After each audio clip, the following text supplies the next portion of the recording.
Je vais demander à Charles Sylvestre de bien vouloir monter sur scène. Charles Sylvestre est journaliste, c'est le vice-président des Amis de l'Humanité. Le président, lui, est dans la salle, c'est Ernest Pigneux-Ernest.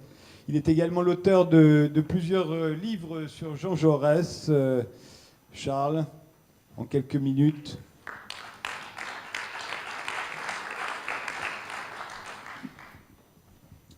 Merci. Jaurès. Comme vous voulez. Vous avez 5 Peut-être. minutes. C'est pas un mauvais fil à tirer, parce que je ne suis pas le seul à avoir travaillé sur Jaurès, d'accord. Enfin, c'est vrai que je me suis un peu plongé dedans, et j'ai découvert une chose, c'est que peut-être précisément pour une journée comme aujourd'hui, je pense que Jaurès est peut-être finalement le père de ce fil qui croise le mouvement ouvrier et le mouvement intellectuel. Je ne vais pas rappeler les exploits intellectuels de Jaurès. Il en premier à l'école normale supérieure, il est agrégé de philosophie, etc. etc. Non, la marque principale, la plus intéressante pour moi, c'est qu'à la fois dans le Canard, le journal où il commence, c'est la dépêche de Toulouse, ce qui est très étonnant, c'est que pendant 6 ans, il va croiser des articles sur la politique.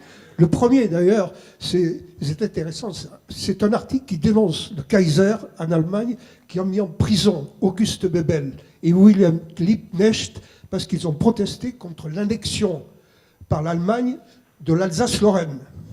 Donc Jaurès a parfaitement compris que là, du côté allemand, il y a des socialistes qui se battent pour la bonne cause. Parce que quelque part, ce ne sera pas la seule raison, mais c'est un facteur de guerre. Ça va se payer en 14-18 par un massacre. Donc, et en même temps, dans cette période-là, Jaurès, c'est très étonnant, c'est qu'il va consacrer 87 articles à l'art et à la littérature. Donc, il y en a plusieurs, il y en a pas mal, magnifiques, mais il y en a un quand même qui, moi, m'a, disons, surpris, agréablement surpris, c'est tout d'un coup, le 5 décembre 1895, Jaurès parle de Rimbaud, Arthur Rimbaud, quasiment inconnu à l'époque. Donc, c'est un député ouvrier de Carmont, qui est un découvreur d'Arthur Rimbaud, il faudra attendre le début du XXe siècle, il est surréaliste, pour dire de Rimbaud ce qu'il est, c'est-à-dire le génie de la poésie, et pas seulement le génie formel d'ailleurs, hein, on a bien compris. Voilà. Donc Jaurès, c'est cette puissance-là. Et alors, pour moi, ce qui se joue aujourd'hui, je parlerai tout à l'heure un petit peu de l'humanité quand même, bien sûr, mais c'est ce fil-là qui vient de Jaurès, qui traverse le XXe siècle. Il y a un moment qui est très important, c'est le Front populaire, parce que là, miracle, là, ça se croise, entre nous soit dit, dans le Front populaire, pour ceux qui connaissent, les intellectuels et les artistes qui se qualifiaient de révolutionnaires. Il y avait Prévert, Octobre et tout. Ils sont avant les syndicats, dans la constitution du Front populaire. Bon, c'est intéressant ça. Mais après, évidemment, la puissance ouvrière va arriver avec la grève générale et ce qui va tout emporter. Et donc, il y a une belle leçon d'ailleurs, c'est que le Front populaire, c'est-à-dire le gouvernement Blum, qui a été constitué contre le fascisme qui menaçait, qui était aux portes même de l'Assemblée nationale, c'est aussi la grève générale. Personnellement, je l'affirme, et j'y tiens, c'est que je pense qu'il n'y a pas plus grand combat contre le fascisme qu'un combat qui est à la fois politique, idéologique et social. La grève générale ouvrière de 1936, pour au moins 2 ans, 3 ans, va faire reculer en France, disons, la menace fasciste. Comme vous le savez, malheureusement, ça n'a pas été le cas en Allemagne, hein, puisque le nazisme a su récupérer une partie des ouvriers allemands et les faire servir à sa cause détestable. Voilà. Et puis, pour ne pas être trop long, il y a un autre moment dans ce fil qu'on tire, comme ça, à travers le siècle, c'est 1945. 1945, je vais vous dire, moi je suis avignonnais. Bon, j'ai découvert ce sacré festival, je devais avoir 14 ans. J'ai été émerveillé, en plus j'avais de la chance, j'avais du pot, je suis tombé sur le site avec Philippe. Bon, mais je ne savais pas qui était Philippe, simplement j'étais à la cour d'honneur. Tout d'un coup, je vois ce garçon en train de jouer le site, les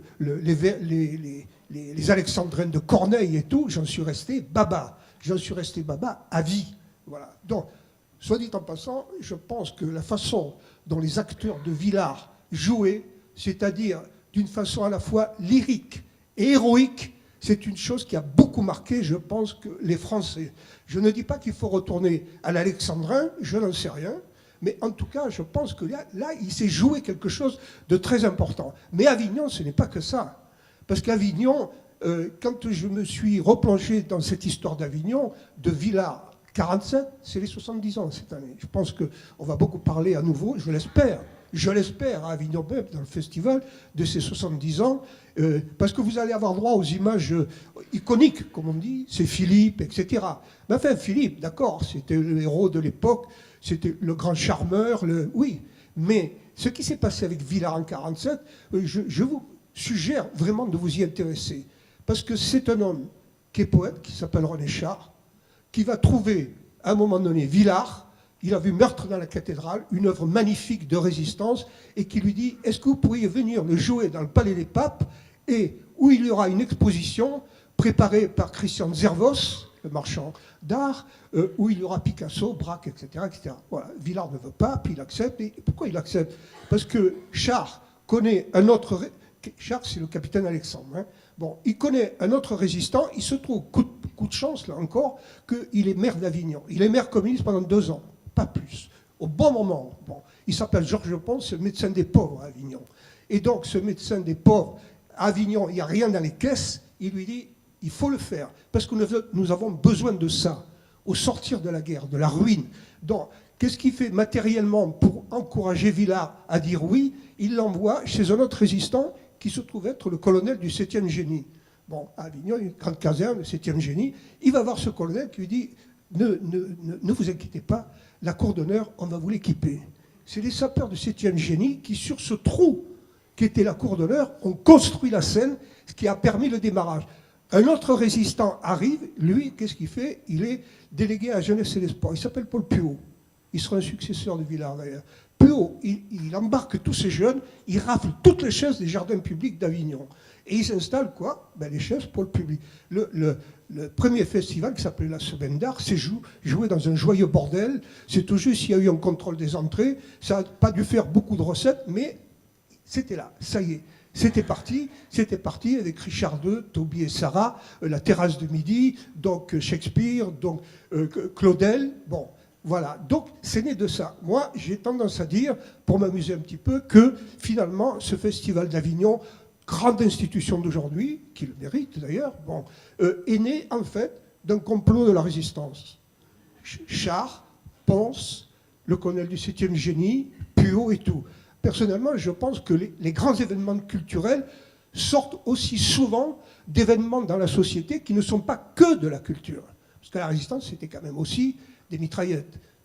Il fallait risquer sa vie. Donc il s'est joué quelque chose là, de profond, je dirais de profondément moral. Et je pense que la culture aussi sort quelque part, le mot moral est très mal vu, je le sais, moralisme, etc. Bon, mais quand même, il est sorti quelque chose de très moral de cette histoire. Pour finir, pour ne pas vous lasser, bon, le point d'arrivée, pour moi, vous l'avez compris, quand même, c'est ce qui s'est passé donc à la fête de l'humanité 2016, en septembre. Le 15 septembre, bon, il se trouve que fin juin, exactement, je crois que c'est le 10 juin, un numéro de l'Humanité publie un grand entretien avec Régis Debray, 2 pleines pages, très bien fait, très important les journalistes. Il s'appelle Nicolas Dutemps, ce journaliste. Il a réalisé cet entretien, et cet entretien, franchement, c'est un bijou. Et tout d'un coup, je lis ça, je connaissais Régis, et tout d'un coup, qu'est-ce qu'il dit? Il dit, eh bien, Régis craint beaucoup, disons, en gros, quoi, la suprématie de ce qu'il appelle la culture nord-américaine. Bon, en matière de mentalité, de mœurs, etc., d'image et tout. Bon, et là, tout d'un coup, dit-il, j'ai vu, dans les grèves du printemps, contre la loi travail, une singularité française, une tradition ouvrière. Et il y voit quoi? Une résistance. Résistant. Vous voyez encore ce mot qui revient comme ça et tout. Et donc, on lui dit, Régis, est-ce que tu veux rencontrer, parce qu'il parle de Philippe Martinez, de la CGT, il se trouve que dans cette même fête, Jean-Claude Mailly était là, lui, pour rencontrer Philippe Martinez au Forum social. Vous voyez qu'il se passe des choses à la fête de l'humain. Je vous la recommande. Hein. Bon. Et donc là, il s'est passé quelque chose, c'est que, oui, effectivement, Régis Debray a eu très envie de rencontrer Martinez à la fête de l'humanité. Voilà. Donc ça s'est passé le 15 septembre. Et je pense que là, tout d'un coup, il a fallu un journal pour publier cet entretien. Dans cet entretien, il y a tout d'un coup cette chose de Régis Debray qui est inattendue. Bon, et il a fallu une grande fête populaire pour que cet entretien devienne un fait public. Voilà. Bon, voilà. Donc je vais m'arrêter là. tout ça pour vous dire que l'Humanité, c'est pas rien.